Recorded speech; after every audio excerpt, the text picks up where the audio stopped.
तो देखिए, दिल्ली की तिहाड़ जेल में बंद मुख्यमंत्री अरविंद केजरीवाल के वजन को लेकर अब सियासत शुरू हो गई है। जहां आम आदमी पार्टी ने आरोप लगाया था कि केजरीवाल की सेहत को लेकर खिलवाड़ किया जा रहा है, और इसी बीच जेल प्रशासन ने केजरीवाल को लेकर हेल्थ बुलेटिन जारी कर दिया है। ये खास रिपोर्ट देखिए।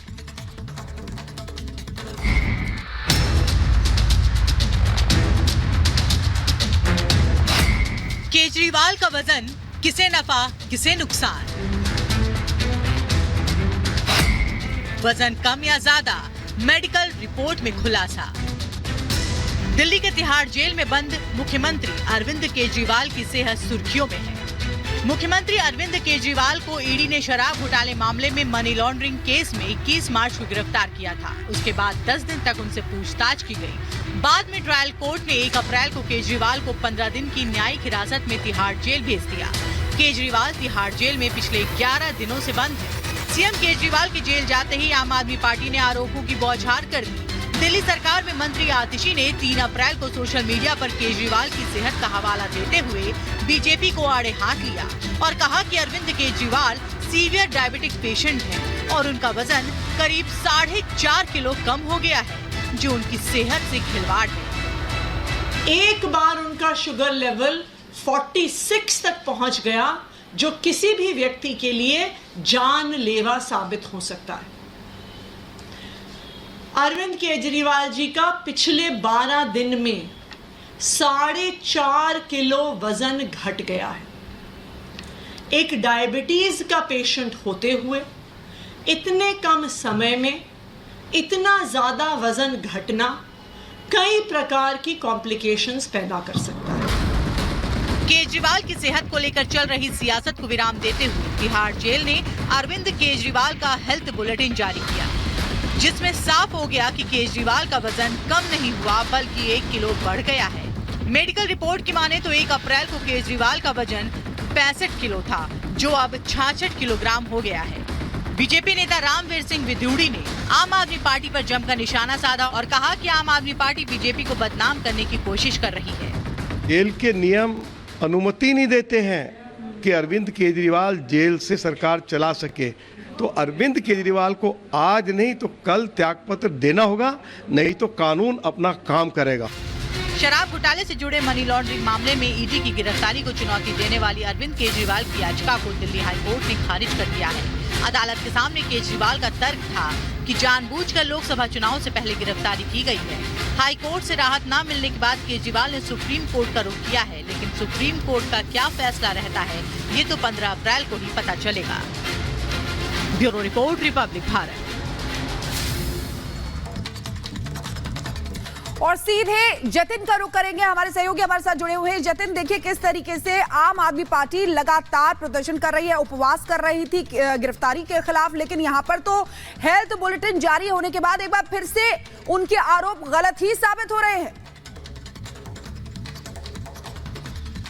आज बिल्कुल देखिए, अरविंद केजरीवाल जब 1 तारीख को तिहाड़ जेल पहुंचे थे तो उनका जब बेसिक चेकअप किया गया उसमें उनका वेट तकरीबन 65 किलो था, लेकिन 7 तारीख को जब दोबारा से रूटीन चेकअप किया गया तो उनका वजन तकरीबन 66 केजी हो गया। तो ये बात तो बिल्कुल साफ है कि अरविंद केजरीवाल का वजन तिहाड़ जेल के अंदर बढ़ा है। आम आदमी पार्टी जो इस तरीके के आरोप लगा रही थी कि अरविंद केजरीवाल का वजन तकरीबन 4.5 किलो कम हुआ है, तो कहीं ना कहीं तिहाड़ प्रशासन ने जो हेल्थ बुलेटिन जारी किया उसमें इस बात की पुष्टि बिल्कुल नहीं होती है। साथ ही आपको बता दें कि अरविंद केजरीवाल शुगर पेशेंट है। इस तरीके के भी आम आदमी पार्टी द्वारा आरोप लगाए गए कि अरविंद केजरीवाल का शुगर लेवल 40 तक पहुंच गया, लेकिन 1 तारीख से लेकर आज 11 तारीख हो चुकी है और 10 तारीख तक का जो हेल्थ बुलेटिन तिहाड़ जेल ने सामने रखा उसमें यह बात बिल्कुल साफ है कि वजन तो बढ़ा ही है, लेकिन बाकी जो पैरामीटर्स हैं, चाहे वो शुगर के हो या बीपी के हो, अरविंद केजरीवाल बिल्कुल हेल्दी हैं। जेल में उनको किसी भी तरीके की परेशानी नहीं है। तिहाड़ एडमिनिस्ट्रेशन का साफ तौर पर कहना है कि कोर्ट से जो जो चीजें बोली गई थी एडमिनिस्ट्रेशन को देने के लिए वो सब कुछ दिया जा रहा है।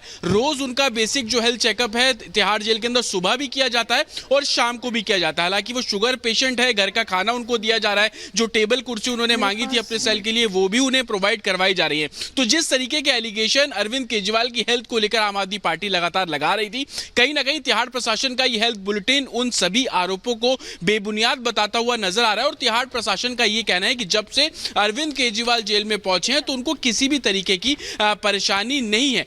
हालांकि जेल मैनुअल का उनको पालन करना होगा और तमाम जो डायरेक्शंस है वो जेल के अंदर दी गई हैं। आपको ये भी बता दें कि परसों अरविंद केजरीवाल की जो पत्नी है सुनीता केजरीवाल, वो भी अरविंद केजरीवाल से मिली थी। कल आम आदमी पार्टी ने एक प्रेस कॉन्फ्रेंस भी की और बताया कि वो लगातार अपनी पत्नी के जरिए पार्टी से जुड़ी बातें जो हैं वो पब्लिकली कर रहे हैं और किस तरीके से पार्टी को आगे मूवमेंट करना है वो तमाम चीजें अरविंद केजरीवाल जेल के जरिए बताते हुए नजर आ रहे हैं। बिल्कुल जतिन, बड़ी बात आप यहाँ पर कह रहे हैं, आपके पास वापस लौटेंगे। इसी बीच अपने दर्शकों को बता दें कि किस तरीके से समाजवादी पार्टी के मुखिया अखिलेश यादव और आजम खान के बीच में तल्खी जो है वो बढ़ती जा रही है। टिकटों के बंटवारे की दावेदारी को लेकर, टिकटों की दावेदारी को लेकर दोनों के बीच में जो तनातनी शुरू हुई थी वो कम होने का नाम नहीं ले रही है। एक रिपोर्ट आपको इसी से जुड़ी दिखाते हैं।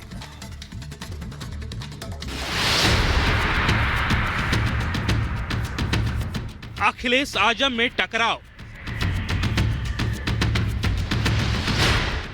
2 सीटों पर मचा कोहराव।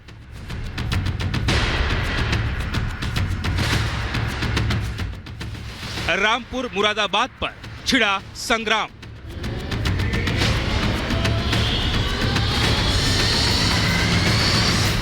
रामपुर में समाजवादी पार्टी का मनमुटाव अब खुलकर सामने आने लगा है। दिल्ली की मस्जिद के इमाम मोहिबुल्लाह खान के टिकट को लेकर आजम खान और अखिलेश में तनातनी जारी है। दरअसल रामपुर आजम खान का गढ़ माना जाता है। आजम खान इस वक्त जेल में है।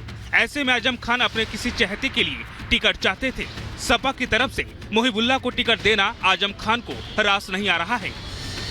रामपुर में आजम खान का खेमा मोहिबुल्लाह खान को बाहरी बताकर विरोध भी कर रहा है, लेकिन मोहिबुल्लाह खान का कहना है कि उनका घर रामपुर में है और वो दिल्ली में पढ़ने और काम करने गए थे। देखिए, मैं तो कोई चुनौती मान ही नहीं रहा हूँ, इसलिए कि हिंदू मुस्लिम सिख ईसाई सारे के सारे घर पे भी आ रहे हैं। ये तो जब लोगों को मालूम हो रहा है कि रामपुर में ही पैदा हुए हैं, रजानगर में, और पढ़ने के लिए बाहर गए थे और फिर वहीं कुछ खिदमत करने लगे। घर तो मेरा आज भी रामपुर में है, रामपुर के अलावा कहीं घर ही नहीं। रामपुर के साथ ही मुरादाबाद में भी टिकटों को लेकर जिस तरह मारामारी चल रही है उसे लेकर बीजेपी ने भी चुटकी ली है। कहा, समाजवादी पार्टी में चल रही तोड़फोड़ पार्टी को खत्म कर रही है। समाजवादी पार्टी के भीतर भारी अंतर्द्वंद है, उठापटक है। टिकटों को लेकर के जो खींचतान हुई है उसका खामियाजा भुगतना पड़ेगा। जिस तरह से आजम खान का प्रभाव और आजम खान के प्रभाव को ना मानना, आज तमाम प्रकार के समर्थकों के बीच में तनातनी है। हालांकि दोनों के झगड़े में सियासी नुकसान समाजवादी पार्टी का होना तय है, क्योंकि इन दोनों सीटों पर कौन किसे जिताएगा और कौन किसे हराएगा ये कहना मुश्किल है। Bureau report, Republic Bharat. और हमारे सहयोगी अजय हमारे साथ जुड़ चुके हैं, रुका लेते हैं उनका। अजय, महज 8 दिन बचे हैं, जहां ये तय हो जाता है कि चुनाव प्रचार कैसे करना है, वहां समाजवादी पार्टी यही नहीं तय कर पा रही है कि टिकट किसे देना है। बिल्कुल, एक तरफ बीजेपी गियर लगाकर प्रचार में लगी हुई है, रामपुर अलग अलग हिस्सों में प्रचार कर रही है। समाजवादी पार्टी में टिकट को लेकर हमने देखा कि किस तरह की कलह रही रामपुर को लेकर, मुरादाबाद को लेकर। अब ऐसी स्थिति में आजम खान के जो समर्थक हैं उनके वोटों का बिखराव दिखाई दे रहा है। उनके समर्थकों की तरफ से जो नाम है, फाइनल नाम के पहले ही आ गया था कि चुनावों का बहिष्कार होगा, लेकिन अभी की स्थिति में क्योंकि मुरादाबाद में जो कुछ हुआ, क्योंकि रामपुर में जो कुछ हुआ, उसके बाद तमाम जो आजम खान के समर्थक है वो दिखाई दे रहे हैं कि उनमें बातचीत है। उनमें कुछ जो समर्थक है वो जो बसपा के उम्मीदवार है, युवा उम्मीदवार है, उनके पक्ष में जाते हुए भी दिखाई दे रहे हैं। तो निश्चित ही आजम खान क्योंकि खुद जेल में है और लगातार इनके जो उनकी राजनीतिक भविष्य है, जो उनके वोटर्स हैं, उनके भविष्य की जो तमाम बातचीत है, लगातार बिखराव दिख रहा है। बीजेपी भी दावा कर रही है कि आजम खान के समर्थकों का एक चंक उसको भी मिलने वाला है, एक हिस्से का वोट उसको भी मिलने वाला है। तो ये बड़ा